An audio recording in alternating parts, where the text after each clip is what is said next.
All right. So I was talking a little bit about, I don't know when it's actually stopped recording, but I'm just like, okay, we're going to be in 2.0,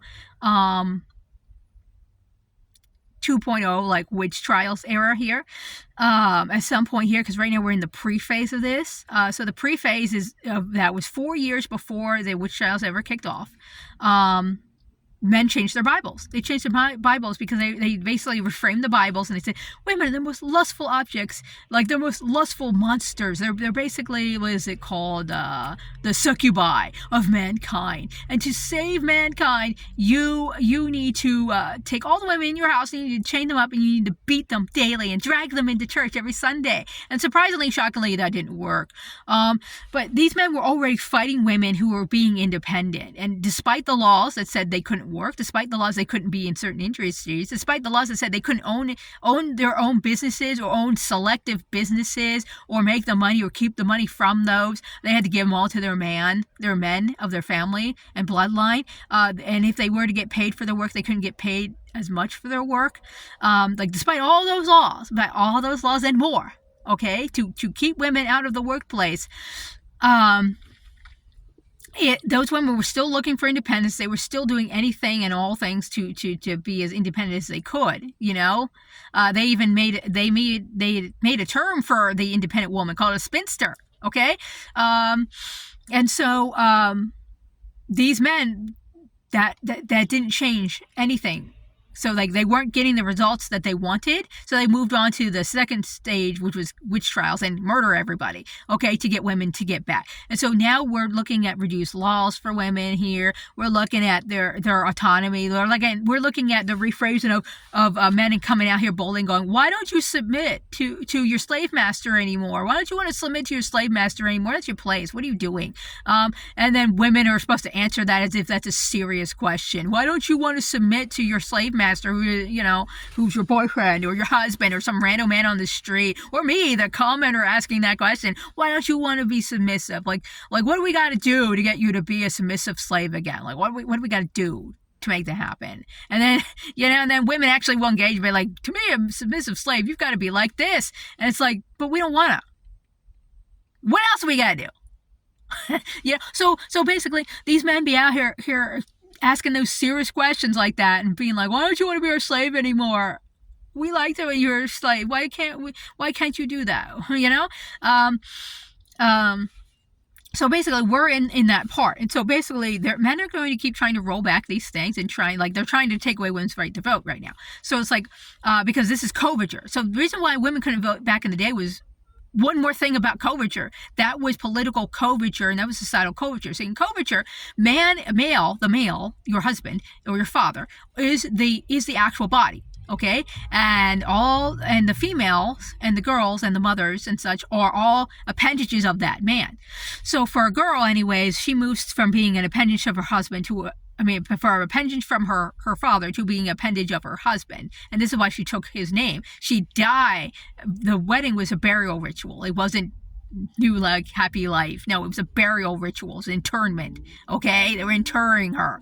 Okay? So it's a burial ritual. She becomes an appendage of him. And so she doesn't need to vote, because the real man, the body, voted already. This is why the Mrs. and the Miss are important, and that's why women have both of them, because one says, I'm the property of my father, and the other says, I'm the property of this husband. Okay, I'm actually this husband, because in certain other parts of the world, they would actually become the full man's name. So when she got married, she would be John Smith, not Jane Galloway. Okay, she'd become John Smith, and then the Miss was in front of her name to let you know that when she's signing documents or doing any business at all, she's an appendage of Mr. Smith, okay, of Mr. John Smith, okay? That's how extreme that their version of coverture was. And so we still practice coverture in marriage rituals where she's taking his name, and that happens all the time. The kids getting the name is also coverture. Okay, those children are temporary appendages. Now the girl is a constant appendage of his until he gives her away. Okay, it's his choice to give her away, not her choice to be given away. Okay, like even back then, they were like, oh, it's your choice, but it was never her choice. Basically, the father and the male incoming, those men negotiated what was best for the father. Okay, and so it was a marriage between the men. It was not a marriage between the daughter. It was just simply, he's like, look, I would rather not have to drag you kicking and screaming to that altar to do the sacrificial murder of you. Can you consent and just agree to be given? It makes my life so much easier. I love you, honey.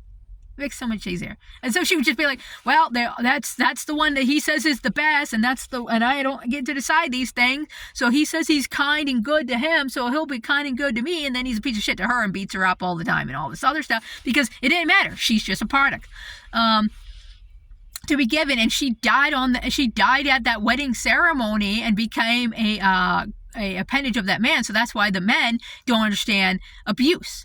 They don't understand abuse now. They don't understand abuse in the marriage or outside the marriage or anywhere now, because now we've moved to an advanced 3.0 of coverture in the modern era, where even the random man on the street thinks of you as his appendage. I see you, you're my appendage now. Even if it's not true, he's like, I imagine you as my appendage. Therefore, me beating you to death doesn't actually mean I'm beating you to death. I'm beating a part of one of my limbs. So why in the world should I go to jail for that? Why in the world should I be held accountable for that? Why the hell should I have anything go on? And rape isn't rape because of the fact that if I want to jack off, I should be able to do that and face no consequences.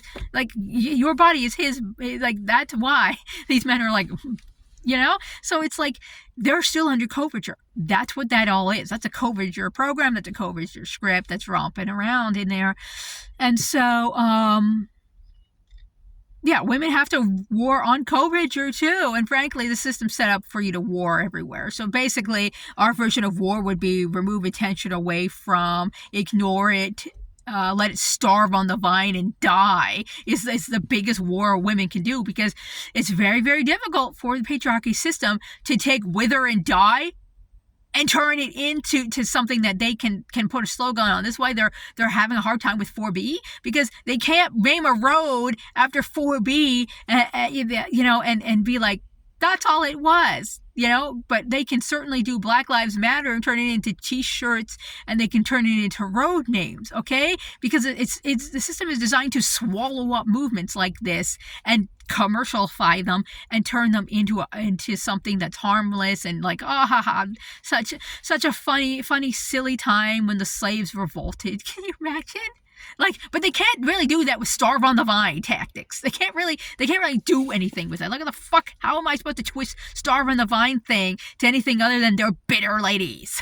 They're bitter cat ladies. They can't really do anything with that just yet.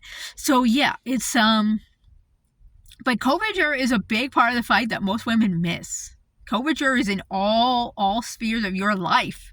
And really dictate also like how you're raising your daughters. You're raising your daughters for coverture. You're raising her to be a slave. You're raising her to be an appendage to a man so that she does everything he doesn't want to do. And, so it's like you got to raise your daughters and boys differently, but you can't really raise your boys differently. You would have to raise your boys in a vacuum, and then as soon as they get out there to male culture, whether that be by the phone, the internet, unrestricted time on those things, or just out there in general, he's gonna switch, because he's gonna be like, I suddenly care